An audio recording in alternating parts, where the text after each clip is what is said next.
নবী সাল্লাল্লাহু আলাইহি ওয়াসাল্লাম সবচেয়ে সরল জীবনযাপন করতেন। বুখারী। তিনি নিজের কাপড় সেলাই করতেন, ঘরের কাজ করতেন। বুখারী।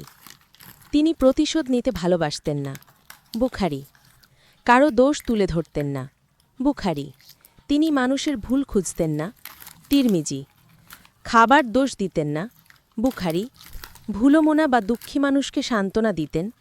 তিরমিজি। প্রতিবেশীকে কষ্ট দিতেন না। বুখারী। নিজেকে বড় ভাবতেন না। ইবনু মাজা।